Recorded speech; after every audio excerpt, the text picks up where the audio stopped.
At Sierra, discover great deals on top brand workout gear, like high-quality walking shoes, which might lead to another discovery.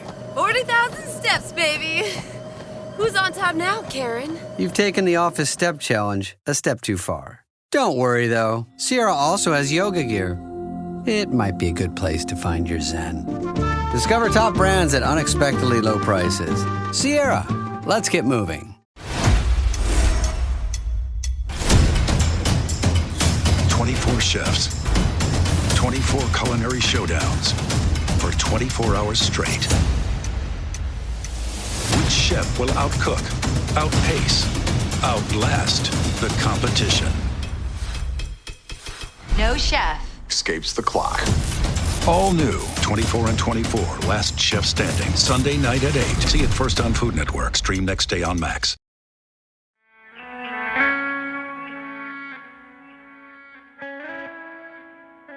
You are listening to Hear Her Sports, the female athlete podcast for everyone who loves stories by and about women.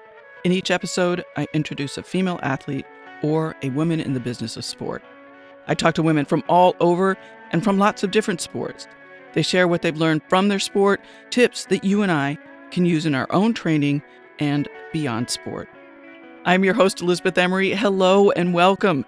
In this episode, I am talking to a sailor. I love talking to sailors because I sailed some as a kid and raced in college. I wasn't very good, but certainly gained infinite respect for the ocean, which scares me, and weather, particularly wind.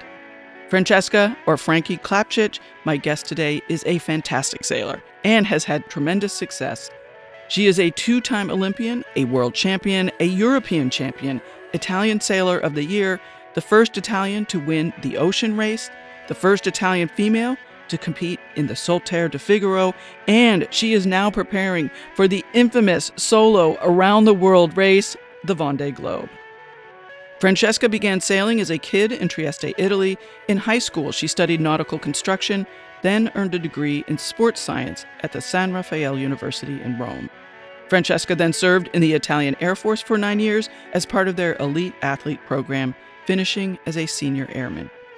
Francesca and I talk about all of that, some basics of what sailing is, plus developing diverse teams, perfect timing for becoming a team leader, climate, ocean health, and as part of Hear Her Sports' ongoing series on mom athletes, she tells us about what her daughter is teaching her about life, diversity, belonging, and believing.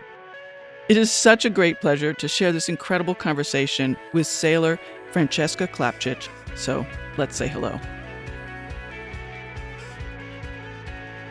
Hi, Francesca, Frankie. I'm so excited that you're here. You know, Italy, the ocean, teamwork. You know, what could be better for a great conversation? Thank you. Yeah, thank you. It's a great honor, and I'm so happy to just have a really nice conversation about sports and adventures and people and women's in sport. That's what I love. So before we get going, though, tell me a little bit about Italy growing up, because I recently spoke to someone about the importance of Title IX here in the U.S., and you obviously didn't have that in Italy. So what was being sporty like as a kid, as a girl kid in Italy? Definitely different than the U.S., I would say, especially in the last few years. I grew up in a small town called Trieste. It's in the northeast of Italy, and it's surrounded by water. But at the same time, I think the statistics might be not always exactly, depends on the Olympic year, but in few editions of the Olympic Games, Trieste, is a really small town, produced the biggest percentage of Olympic athletes in the country.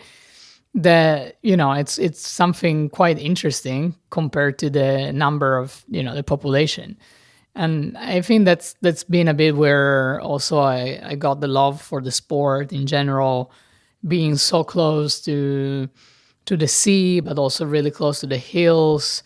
The mountains are just an hour away, so if you want to get into like snow sport, that's really accessible. And at the same time, the culture in schools and the clubs, it was really economically accessible, I would say, too. Like I grew up in a club where until you're like 18, you don't even have a membership fee. So you just go and do sport. And that's great. And that's really amazing, especially for the young generation, because they get to do sometimes even pretty expensive sports like sailing. You need a boat, you need like a coach boat that's follow you to make sure you're safe, making definitely more accessible for the entire community.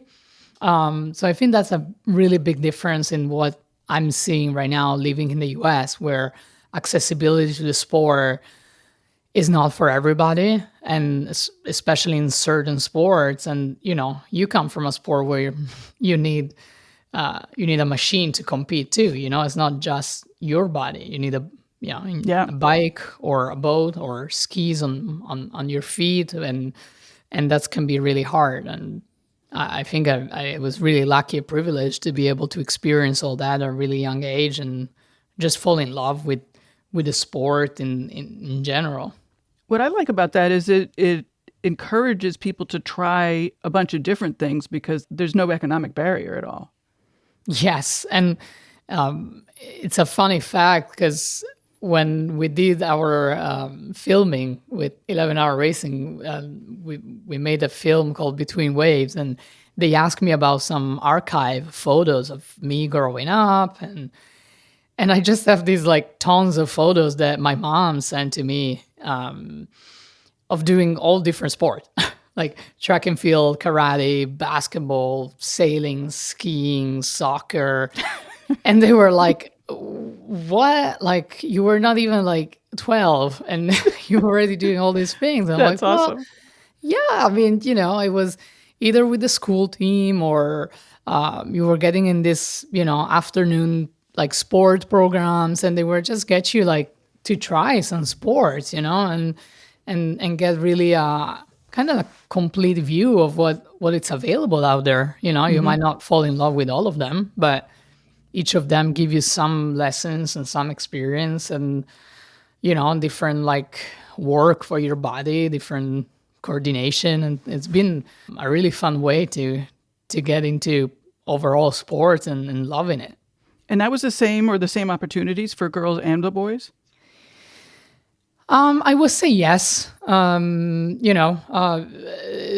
like I give you the example of soccer because in the US is almost I would say it's more famous in a female, in the women's sport right now. Well, in Italy it was completely opposite, like a girl playing soccer was like, what are you doing? This is a boy game. But actually in a really young age, the girls were so much better than the boys playing, and we had mixed soccer, so we were playing all together. But it was definitely a little bit of that, like, you're not really belonging here. That's not your place. It's soccer. This is a guy place. So there was a bit of that. But then in other environment was definitely more open, and I didn't really feel any kind of discrimination. Well, you're now a sailor, so we'll talk about sailing. Since your big focus right now is doing the Vendee Globe, tell me about that. Like, describe it for people who don't know what that is, because it's a little bit crazy.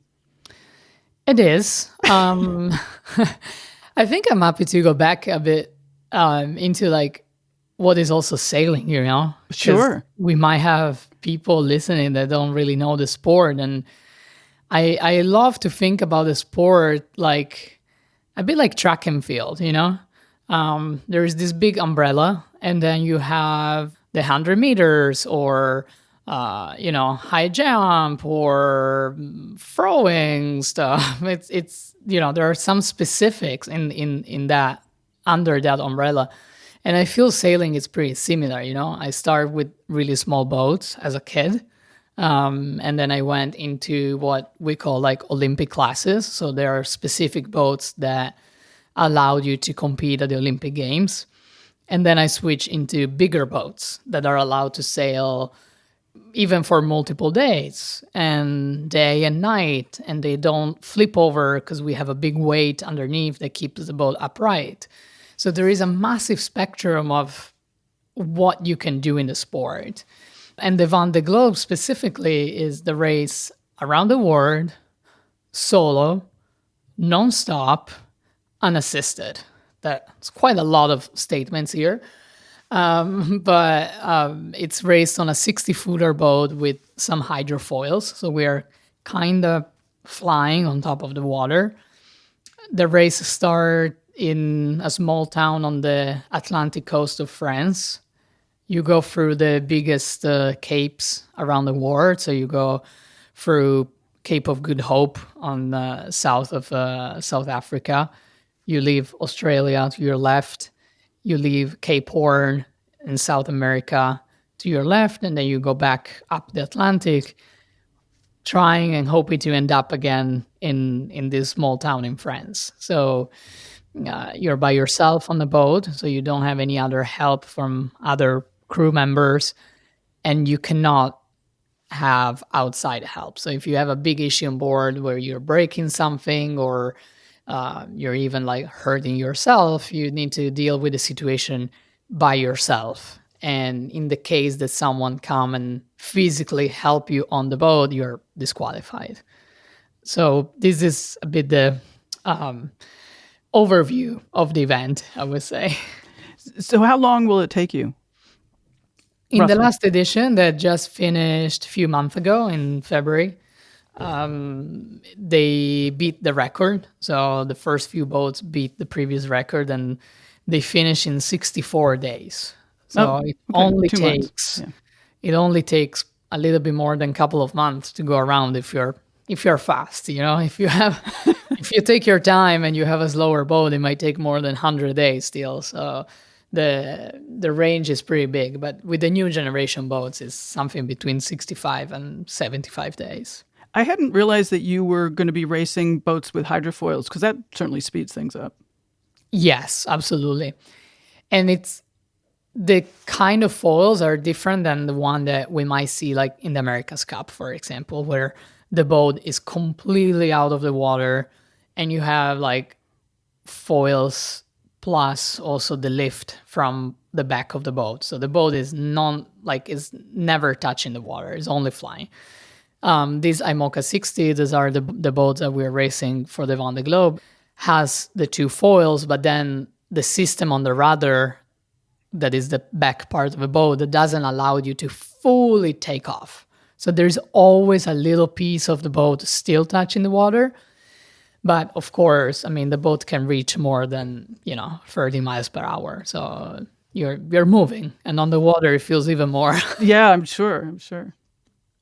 For people who don't know sailing, what makes a winner in terms of this race, the Vendee Globe, that you're going to be doing? Like, what will allow the person who crosses the line first to actually do that? That's a big question because I think it takes a lot of different skills. Sometimes, we are a sport that is extremely affected by the weather too. Mm-hmm. So it's the ability to understand the weather, make a proper forecast, understanding what the best route is to go around this weather, and you go through a lot of different weather systems in 2 months. So that's a massive skill that each skipper, that is the person in charge of a boat, need to have to be able to position themselves with a boat in a good spot, I think that's one reason I'm asking the question, because, you related this to track and field, but in track and field, there's a start and finish line, and the line to get from one to the next is very clear. And that's not true when you're racing on the ocean. For sure. But I think about, I don't know, there are 3,000 meters in track and field, right? Yes, you start and finish in the same place, a bit like the Vendee Globe, but you might want to start in the back of the pack, or you want to start in the front and make a really high pace, and that maybe some of your competitors are not able to keep that pace and they will, fall behind, or you're trying to overlap some competitors in certain moments and maybe you want to try it on one of the turns instead of the straight line. So I think there is some similarities with other sport where you use some tactics to position yourself, Mm-hmm. You're a cyclist. You probably have a really good feeling for where do you want to be in the peloton and when do you want to maybe move ahead and getting ready for a sprint or help one of your team members to sprint. I think the concept in the Vendee Globe is a bit different, but you can't be like a completely 100% as a human being and the boat for 2 months. Like you're not gonna get to the end. So it's about balancing also like your personal energy, understanding that maybe in a couple of days the weather will be really, really challenging and hard. So you want to get more rest and get prepared for that weather so you can perform better. There are so many factors that are really tactical. Interesting. No, that's super interesting. How are the days filled? I mean, we assume that it's not every day is the same, but like what are you thinking about in terms of how you're monitoring your day? Some days are long, I would say. And like they might really feel the same sometimes when you're like, in the trade winds. The conditions are pretty solid every day. There are similar conditions, so it really feels that the days are like, oh yeah, it's another day. And then there are places in the world where every 10 minutes, the situation is different and you have to deal with so many unexpected factors. So there is a lot of like variability in what you're doing every day, but taking care of yourself is the massive part of it. It's about, no matter what is going on, you need to find some time to eat, to make sure, that your physiological needs are in good shape, because at the end we're sleep deprived pretty much for the entire duration of the race. You do what we call like micro sleeps. So it's not that, oh, the sun is going down, I'm gonna get my nice 8-hour night sleep. It's more, it's just a 24-hour day that you try to manage with, 20 minutes naps here and there and trying to recover. And maybe when you have really good conditions and everything is really settled, you can get a couple of hours, that really refresh you. So the days they have, as I was like a big part is a routine. And then of course is a lot of, technical work, making sure the boat is going fast, checking the weather, understanding the weather. We have new weather every certain hours. So every certain hours you are in front of the computer, checking what, the future is holding for you. You've been sailing for a long time, but as you introduced sailing, you related it to track and field. So this is a new kind of racing for you. So what are you thinking that your challenges very specifically are going to be getting ready for the Vendee Globe? Definitely the inexperience. It's going to be my first Vendee Globe, so I don't really know what to expect from that point of view. I already sailed in like every part of the ocean. Like I went around the world twice with a crew, and you're pretty much going in the same places, but it's a completely different story when you're by yourself, like the workload, the emotional work like load that you share with other people on board, that completely disappear because you're alone. So I would say definitely that's the biggest challenge, is trying to like, get that inexperience gap smaller in the next few years through other sailing, other events. There are some like qualifiers and preparation events to get to the starting line that require to do solo transatlantics, solo races, and that's everything that you do to get ready for it. And then, a lot of mental work, I would say.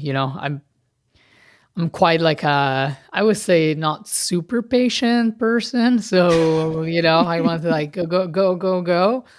But you need to find a balance if you want to perform in that event. You can't just go.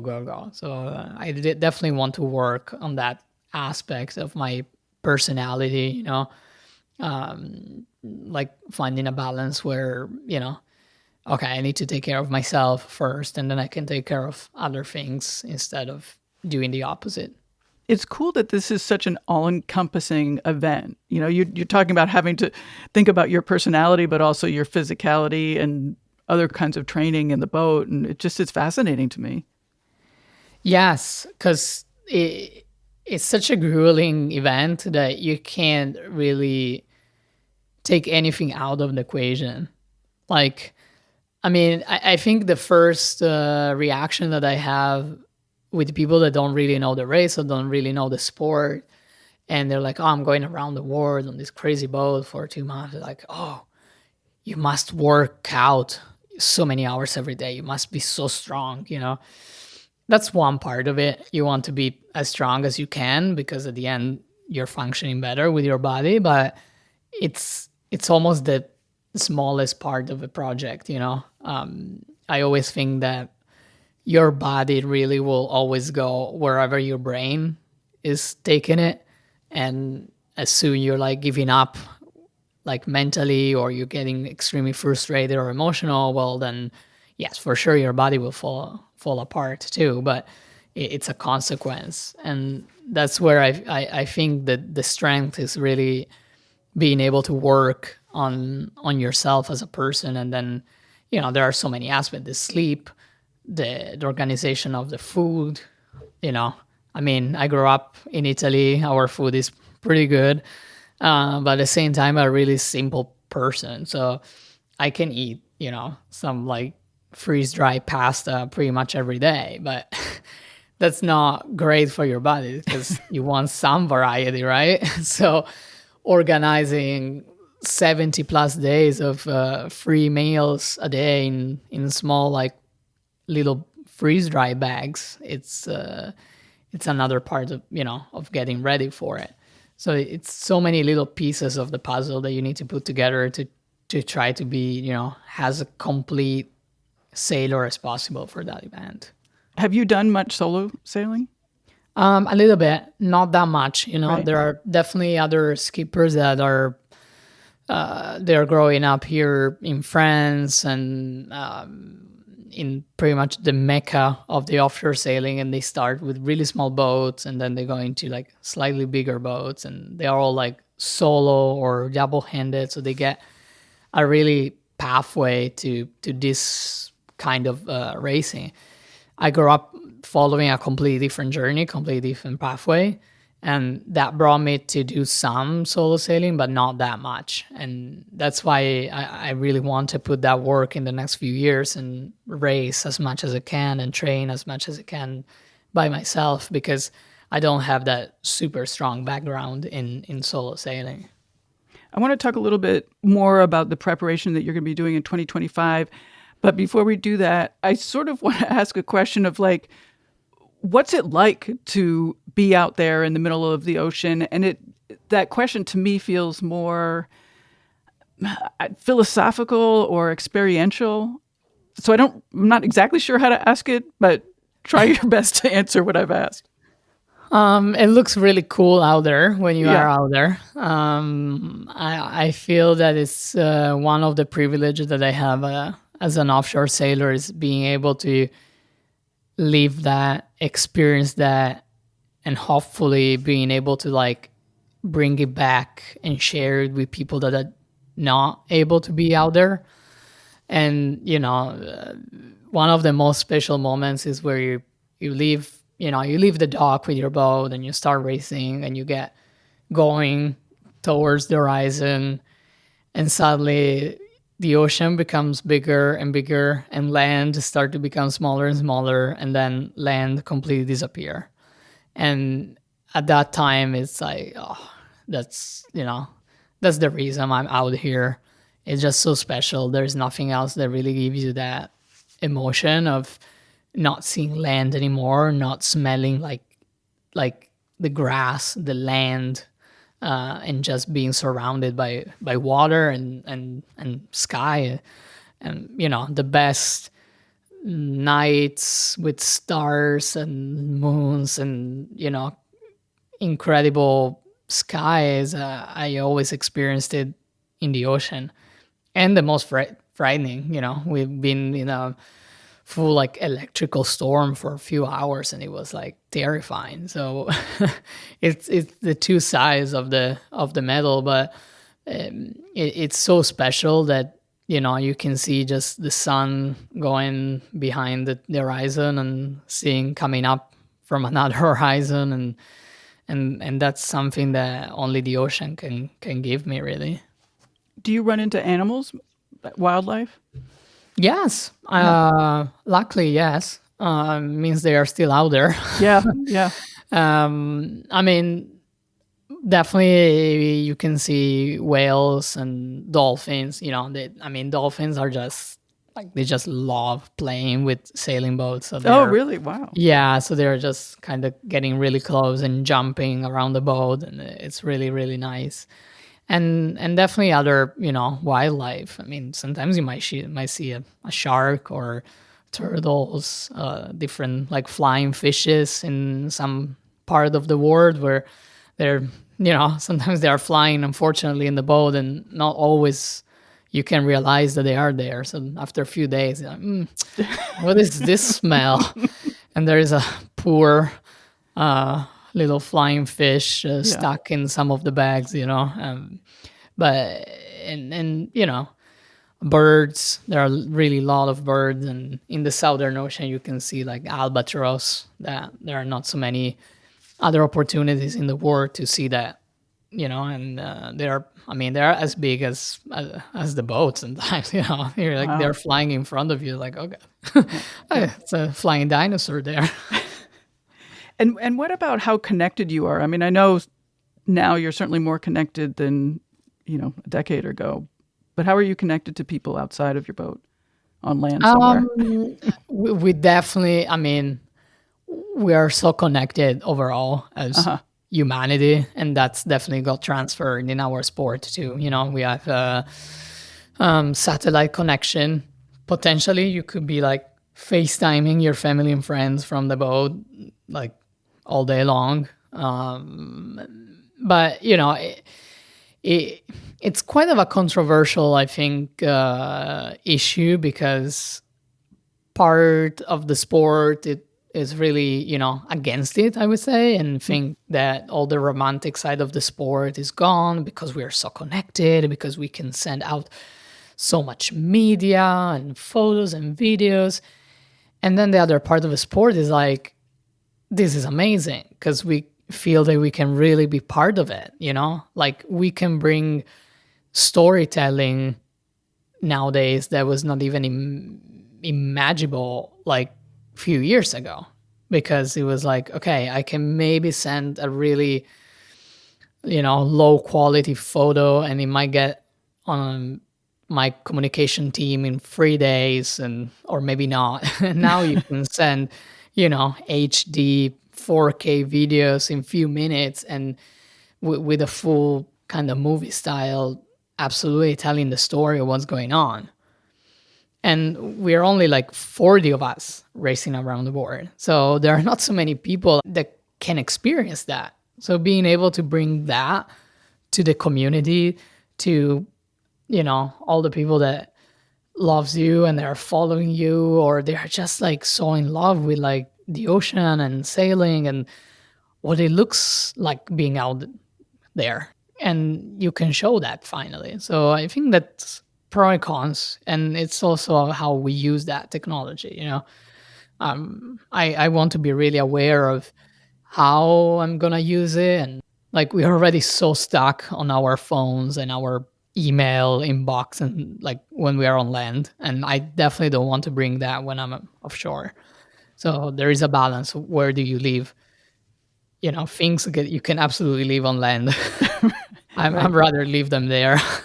Well, I think it is exciting most people are not going to end up in the middle of the ocean for 2 months. And so this is a great insight into the ocean, into the beauty of it, and being alone and seeing those skies that you're talking about.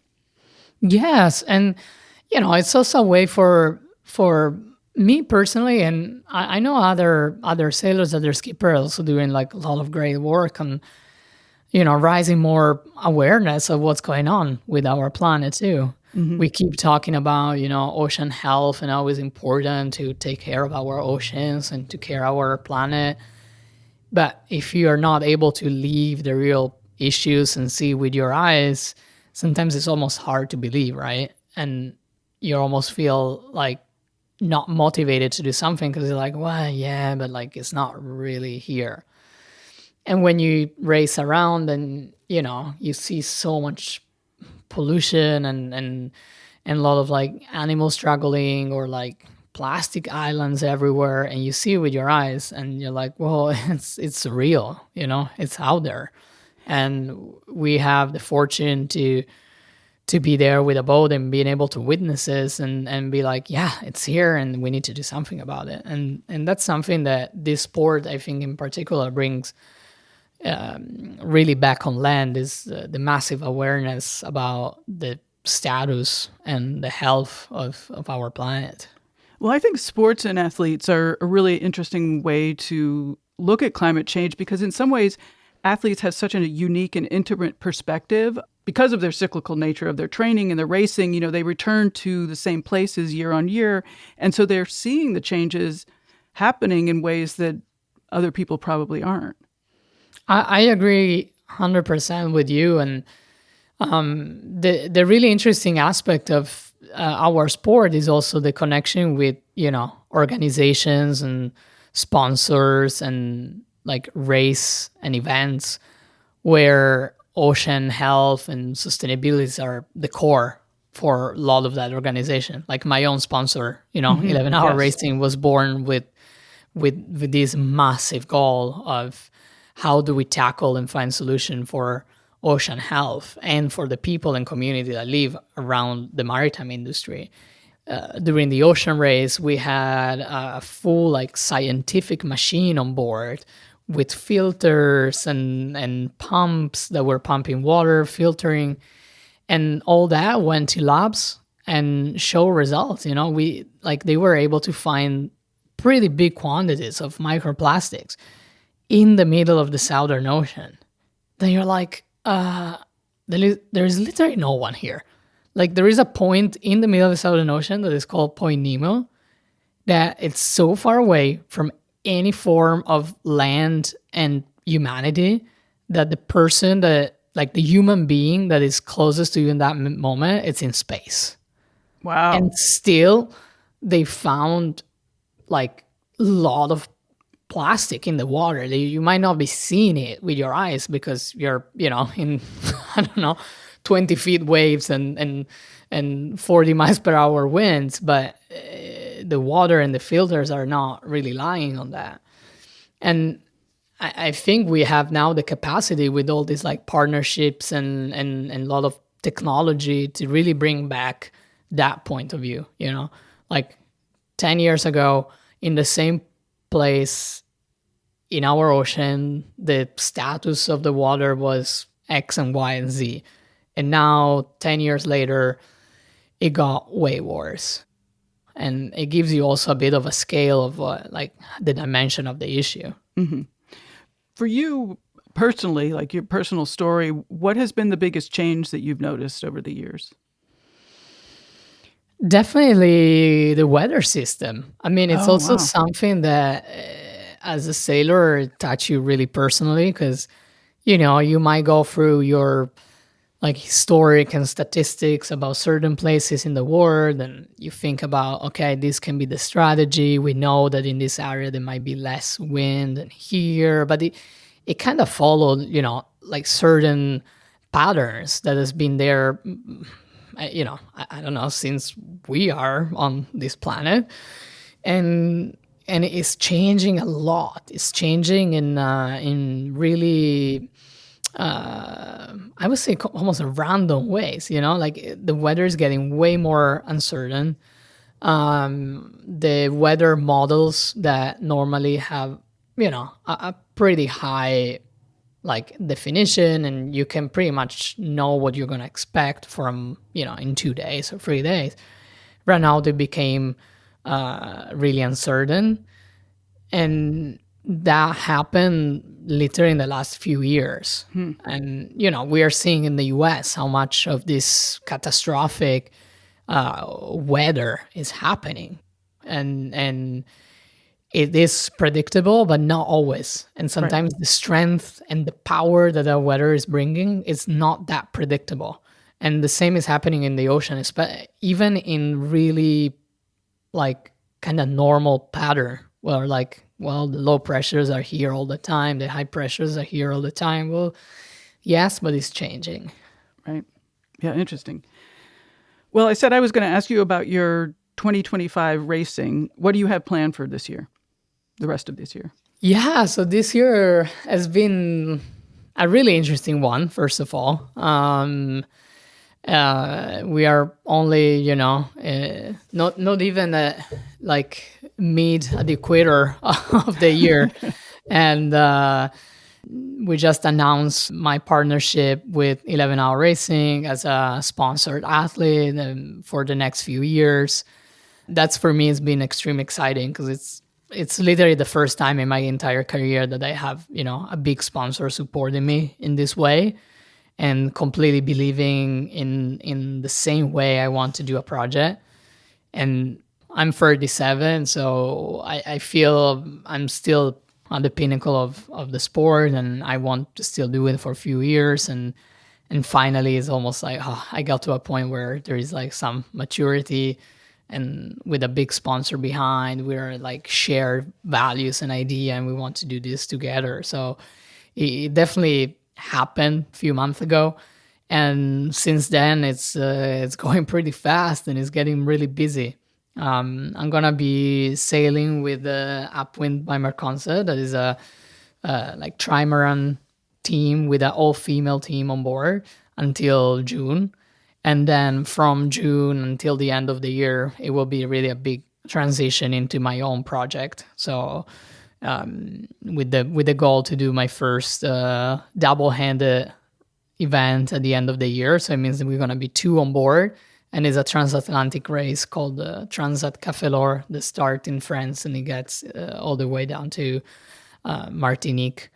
And that will be a little bit about the baptism of our new project. This is going to be the first event as a fully leader of my new team and fully supported by 11 Hour Racing. So it's a pretty special moment to get it started. That's awesome. Your website, and you just mentioned team, and your website mentions team all the time. Racing team, your team of people. I have this feeling that, you think of your family as a team. What does team mean to you? It means everything. I will not be where I am, and I will not have the sponsor that I have and the support that I have without all the people that help me on this journey. And I might be racing solo, but at the end you have such a strong amount of people behind that are getting the boat ready, that they are getting all the commercial side ready, the communication team, the business part, of course, of the project, and all the activations and the relationship with the sponsor. It's a massive organization, and you need to have people that you trust, and you can go for a couple of months in the middle of the ocean and things will keep rolling, without really the need of having me around. And I think that's really special. And since the beginning, I really try to surround myself with really expert in each of the kind of category that we need to run the entire project. And communication became a really massive part of sport in general, and I think it's really important for us too. So for me, it was I really need someone that can run the communication side and be extremely prepared and getting all the racing stuff in a good place. And so, I think it's even the name of the project, it's really showing how we just want to really work together and include as many people as possible in the team, and feel that everybody have a good place they get valued for all the skills that they bring and the expertise that they bring, and everybody feel that they belong inside the team, and there's never stupid questions, or there's never really a moment where questions are not getting valued. And I think that's really the atmosphere and a bit also our values as a team. Have you led a team before? I mean, is this something you've been thinking about a long time? I mean, none of this dimension. Sure. This is the first time that I have, that I'm leading like a team with multiple people and in so many different areas. I've been, I kind of been leading my own campaign since I was campaigning for the Olympic Games, but it's completely different. It's a completely different machine behind, you kind of lead a really small amount of few people here and there, and mostly you try to just, get to the end of the month and survive. This is a completely different story. But I also feel, if these opportunities, if the sponsorship with 11 Hour Racing was arriving, I don't know, like 10 years ago, I would have been, I'm not sure if scared would be the right word, but I would definitely be a bit more like aware of like, ooh, this might be too much, I'm not sure I have enough experience and maturity to be able to really, deal with all this. And it just arrived at the right time in my life, where I feel I have more skills than what I had a few years ago. And I feel I can like definitely manage and lead a bigger group of people and try to be really transparent and open with everybody and just delegate a lot and work together. So I think it's just also a really good time in my life to get this amazing experience. In your previous answer, you used the word belong, which is one of your big words that you use a lot. And I find your word choice super interesting. And I don't know if it's maybe because, you grew up speaking Italian, or maybe it's just a different way of looking at things. But using the word belonging or believing in yourself instead of confidence, I don't know. Do you have any thoughts about the way that you're sort of phrasing these different things that have to do with leading a team? Yes, it's all this, like our campaign is called Believe, Belong, and Achieve. And it came after pretty much, my really core team around me kind of shrinking a bit my brain and be like, okay, we want to start this project. You have this amazing like way that you want to do more, you want to use your voice more. And there was always this like, why you want to do it? Why is so important for you? And we got all the way back to even when I grow up, and I have this really short story, but I was 12 or 13 years old. I didn't have a car yet. And my sailing club, it was pretty far away from where I was going to school. So I had this bike. I was riding a bike back and forth. I was riding bikes everywhere. And our sailing club, it was really small and, was not really funded well because it was just a community club. And they were organizing sailing sessions and training only Saturday and Sundays. But I got to one point where I was like, I really love this sport and I really want to get better at it. I'm not really talented and I need to work more to get better. Like 2 days a week will not be enough. So I was riding my bike after school and getting to the club, and the club was completely shut. So I was locking my bike outside, jumping over the fence, putting my boat together, putting the sail up, calling my mom and telling her, look, I'm going to go sailing for 2 hours. If in 2 hours I don't call you back, call the Coast Guard, please. Putting the phone down. And that was like, she was like, sure. And I was coming back ashore, calling my mom again, putting my boat away and trying to ride as fast as I could back home before it was getting dark. So that went on for a few weeks. And one Saturday, I got in for like a conventional training day. And the sport director of the club looked at me and was like, come here, please. I was like, oh God.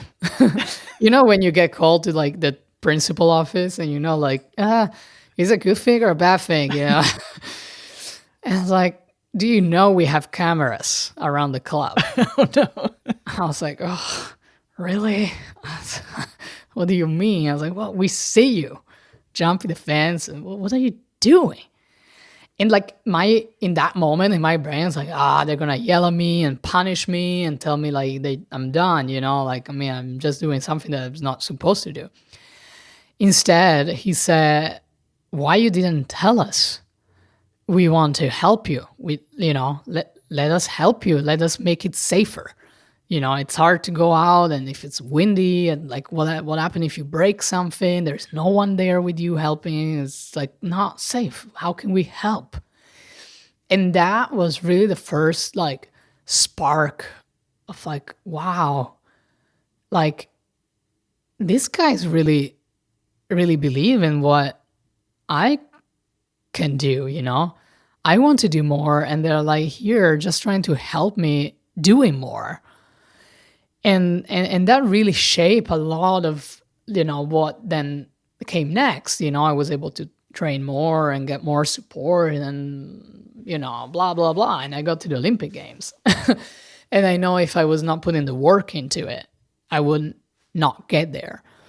And that's where I really thought about the word belief, because it's like, it's not even confidence. Sometimes I am confident about stuff, others I'm not. And that, 12 years old girl in Trieste was not really confident. It was more like, I have this strong belief and I want to really do it because I want to achieve something big. How can I do it? And I found that feeling surrounding me too, and having people around me believing even more in me than what I believe in myself. And that was so, so powerful.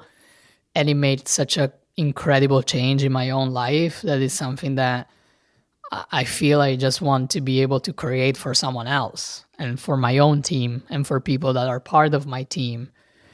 And that sense of belonging is definitely coming from that feeling of like, if I believe in myself, if the people around me believe in themselves and, we believe in our big objective that we are all together and we feel that we belong, then achieving is almost coming as a natural step. On your website, one of the sort of corollaries of this belonging is trying to make sailing more accessible to more people. What does that actually look like? Because I think it was in one of the videos that 11th Hour Racing created that you did talk about diversity. So what are you guys doing? What do you hope to see? Yeah, I mean, the sport is really, it's definitely not as diverse as it should be. The entire world population is way more diverse than what the sailing industry is able to represent right now. We still have middle-aged, middle-class, white men as the most represented figure in our sport, And that's, for me, it's a limitation especially for performance. I don't think that having, in your team or in your boat, 5, 10, 15, 20 people that kind of look the same, came from the same background, had pretty much the same, pathway. They all bring pretty much the same experience, the same solution to problems, the same vision. And it's a way too complicated sport to just be limited by that. I think if you come from, different countries, or you had to like learn a different language, or maybe you had the challenge of having to move and find a place where you need to leave and start from zero, it just brings so many life skills and perspective that you can bring in a team and be that voice in the room where you're just thinking out of the box. And that thought out of the box might be the perfect solution in that moment that enhance the performance. Oh, we might change this thing on the boat. Maybe we can do it this way because that time I did it that way and it might work. And then you find out it might work. So it's both accessibility. I think especially for a big part of the population is not easy to access the sport. And we know how the most diverse community, unfortunately, most of the time are also the less wealthy. And funding is definitely a big issue. And is also like, how do I reach? I grew up and I started this sport and I went into professional sport, and most of the time you just get called to be part of a team because you know someone and that person knows someone else, and it's just the same circle. You go around, it's just the same faces all the time. So it means that like also how you recruit is massively important, and that's where we want to really start with our project. Is like, we are a small team. We need to definitely grow in the next year and couple of years and have more people working because there is a lot of work to do. How do we do an open recruitment? How we get to be unbiased, not just because, oh, I know that person, so like, let's bring it in, but be like, there might be some talent that we don't even know because it's never got reached out. And we did a little bit of that experiment with Upwind, where we did an open recruitment for the sailing team. And it was incredible to see, like, we got 120 applications from 120 women. And, we end up with a team where I almost didn't know anybody. And, I went sailing the first day and I was like, I know pretty well one of the 7 sailors that we recruit. Everything else, we pretty much have to introduce ourselves. And I think that was a really big win because it kind of broke that big circle of like, oh, I just go sailing with my buddies. Mm-hmm. And that's enough. And that's fine if you want to just go for a Sunday, sail around with your friends. But I think in a professional environment, we need to start to be way more open to do things slightly differently. I always find this discussion super fascinating because the outcome is desired. You want a more diverse team, group of people you're working with. But it takes extra work, because you aren't just, calling up your best friend on the phone. You actually have to do this open call. You have to do a lot more work to get it. And I think that's often a barrier. So it's interesting to me that is on your list of objectives for this group that you're creating. You're totally right. It is a massive barrier and it's a massive work. Like, I can go back to the example of like Upwind. We opened the application and for the first few weeks, we were like, did we make a mistake? Why is no one applying? Oh, it was wow, like really? Crickets. Yeah. And we're like, really? No one want to come sailing? Like, I mean, it's pretty clear that, like people will get paid for it. Like there's a full like description of what. And then in the last 4 days before the deadline of the application, we were just getting bombed by resume and application. And I was like, okay. And it was a day and night work. Like I was awake at night just reviewing application and, giving a fair shot to everybody. And not because you send an application in 10 minutes before the deadline was closed, then you don't get a shot. You need to get the shot the same as the first person applying. Right. And it takes a lot of ethic. It takes work. Sometimes it takes more funding, I will say, because of course you need to also have a system in place. You need to be competitive economically wise too with what you're offering to the applicants. It can be definitely a barrier, and for smaller teams that might not have the capacity to put this process in place, it can be like, oh, we can't do it. We don't have someone willing to just stay awake at night to go through this thing. And the other barrier is, how do you put your criterias? Like it's a really dynamic sport, so in certain job description, you might need to find something really specific that is quite easy, right? Like we're hiring a team manager and the team manager roles and responsibility are these. And that's quite easy to define. But if you try to define what like what a good sailor is or what a good fit as a sailor for that team is, what are the criteria? And there is also where the hard work come in. And it's like, well, we need 5 people on board and we need to have all different skills. So we might have to find one person with this certain skill, one person with that, and try to put it together. So overall, is definitely not an easy thing to do. And at the same time, I think is a responsibility for teams like my team that has a 11-hour racing behind, that really is pushing for trying to make solutions, to be like, okay, we found that doing it in these ways with these forms, in like creating already some sort of like handbooks that is open source and other teams can just grab and use it and doesn't need to do the entire background work to how do you get there. Okay, perfect. These guys already did it and they're just sharing with everybody, and if it worked for them, then it can work for us. So that's part of our kind of objective for the next few years.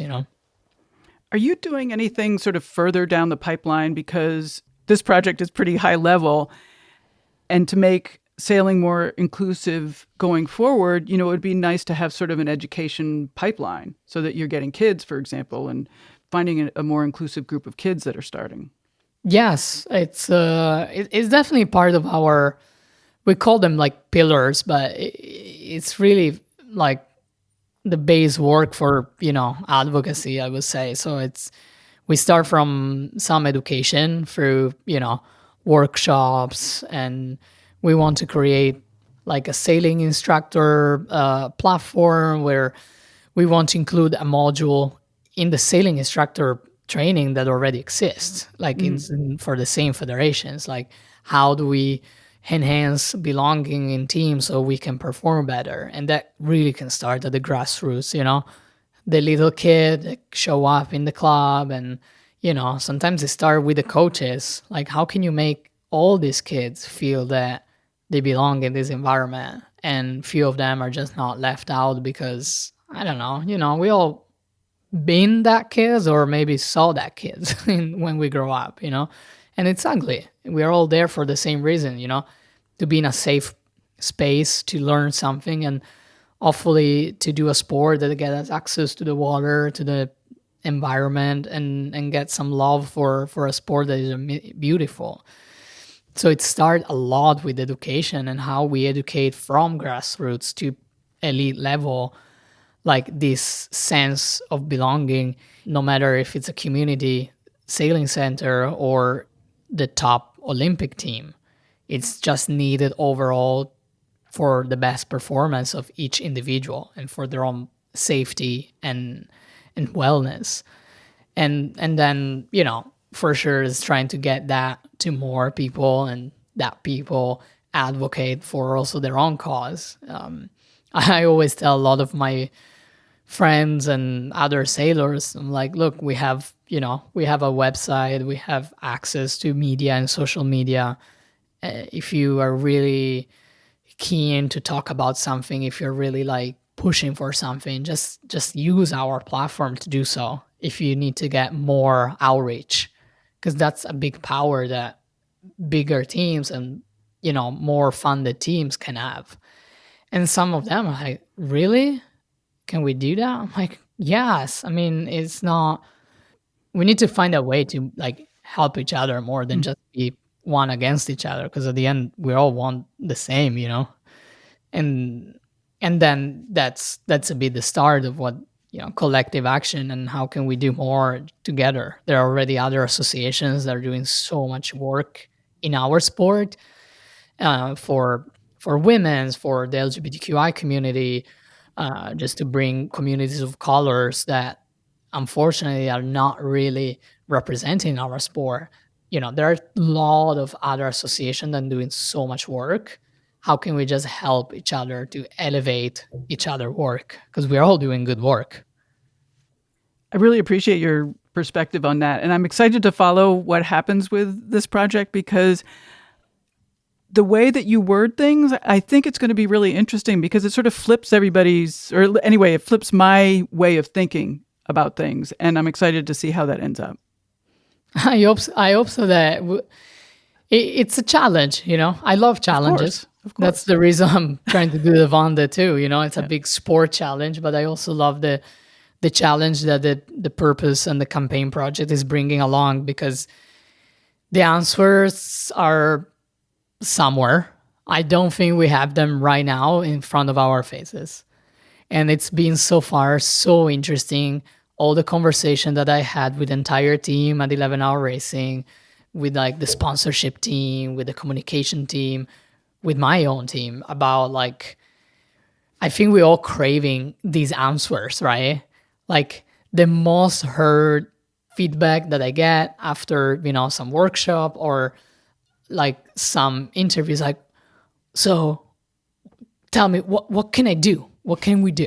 And I think that's already almost a great question feedback, because I'm like, okay, that's great. Like, you want to do something. It will be really sad if people just walk away with like, Right. whatever, Right. into the next. Yeah. And like, we actually get like, okay, so what can we do? What's the solution? What's the answer? What can we go out there and just do from tomorrow that can make a difference? So there is a big craving for how do we flip the sport? And, I'm assuming that you're really aware of the US sport industry and how much franchises and leagues and are really trying to also do this work with incredible results, like the WNBA or, the women's soccer, the National League. They're bringing franchises behind to get more women's in the fields, more women's on the courts, get them to get salaries, get them to get good benefits, have them to like leave out of these sports. This is still not happening in our sport. And Right. But I think we're all finally starting to see that it helps us all when, like, as you pointed out, we all have different skill sets. And if we come together, it's all going to be better. I agree 100%. And I think what other, leaders in other sport have been able to achieve and do in the last few years to really push for their own sport to make incredible change, for me, it's been really motivating, and it's been also really, frightening, because I'm like, are we ever get there with our sport? Potentially not, because our sport is just structured in a different way. We don't have like college sailing that gets you into a draft and you get draft number 1 and you go to play into like a pro league. We are not structured in that way. But at the same time, there are sponsors that are really keen to get on board if the projects are really valuable, and we need to make them valuable for that sponsors. Right. And it's not about anymore a tax like write-off. It's about the values. It's about how you connect your brand to a really powerful value. And, I think that's where, for example, with 11 Hour Racing, they see like, we really want to connect with athletes and other ambassadors. They have a massive amount of grantees that they're supporting because they're sharing the values. And I guess we need to really change the aspect of our sport where more companies, more funding, more franchises see the incredible value of having people going sailing in the middle of the ocean, taking care for our planet and for the people that live in this planet. And sharing the stories. Absolutely. Yeah. Well, we haven't talked about, you are also a mom, and I've been doing a series of mom athletes. So before we wrap up, what does the future look like for your daughter? How are you raising her in this new world? Yeah. So, my wife is the one raising her the most. So I think she's doing a really great job. I'm away a lot and I do miss them, quite a lot when I'm not with them. But Harriet, that is my daughter, she's almost free. She will be free in June. And I think she's just a really privileged little kid, She lives in an amazing mountain town in the US. She get access to the mountains. She traveled with us. She has so many miles already on her Sky Miles card that you're like, you're not even free. What is happening here? for me, it's really, really special to, in the last, almost 3 years, to being able to see the world and a lot of things through her eyes. And it brought me to a completely different level of understanding of priorities. And like, she's just a toddler, right? So it's trying to see things from her perspective is really bringing everything else into that perspective. She go outside and she just turn around and look at me like, I'm gonna run. I'm like, yes, please run. Like, or, it's just so pure and so like unbiased, she see people and that speaks in a different language, or they look different than her and they look different than the moms that she has in her house, and she just doesn't care. And it's just like, hi, do you want to play? And it really brings to what then we become as an adult, and why we are just building this some sort of like strong walls and barriers around us of what make us feel like, I don't know, safe or just in our place. And I've been learning so much, and I know we always think about, oh, what are you teaching to your daughter? I'm like, what she's teaching to me. I'm learning from her every single day how to appreciate the small things, how to like put the phone away, slow down, and just, like go for a little bike ride and show her how to do it. And that's like where the magical thing is with my family, is really, how they set me back to the ground, and the endless learning with her, and the massive support of my wife. And that's probably the biggest and most important part that I have in life. That's awesome. Well, that's a great way to end, but I do want to ask you, what can we do? That's a great question. It means you want to do something. Exactly. Probably like the biggest part of my communication team will say, well, you can follow me in my adventures through my social media, from my website. And then the most like intellectual, personal part of me is really, we can start with small actions every day. I think it's really overwhelming to think about the big picture, and it's like, what can I do from tomorrow to completely change the world? I think it's not achievable, and will put a lot of stress on everybody. And really starting with small thing, just get out in the community, understand the community that you have around, maybe like a community that you're not being part of, understand the challenges. Like, there is, a strong Latino communities in my neighborhood. I don't even know their name. Why can I just not introduce myself and be like, hey, we live in the same neighborhood. What are you doing?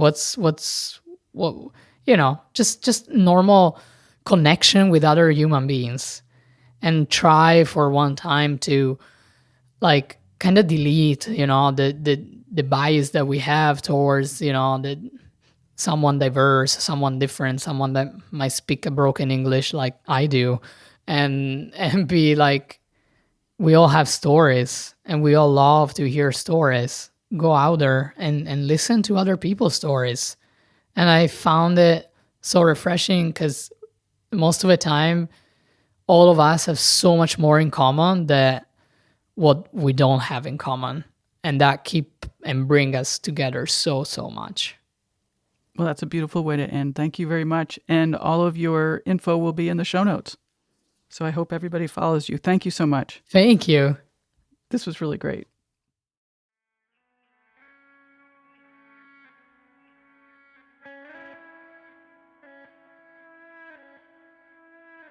Well, thank you, Frankie, for being on Hear Her Sports podcast. You are welcome anytime to come back and continue our conversation with more stories about the ocean and your sailing, and of course about updates on the Vendee Globe project. Dear listeners, thank you for being here. Check out Frankie's show notes page. It is filled with cool stuff, including the short film Between Waves that she mentioned in the episode. Also, find a link to our affiliate partner, Do Yoga With Me, If you are looking for yoga you can do at home, there is nothing better than Do Yoga With Me. And you can support Hear Her Sports by joining Do Yoga With Me classes from the show notes page of this episode, or go to the support tab on our website at hearhersports.com/support. Well, that wraps things up for this week. See you in 2 weeks. Bye-bye.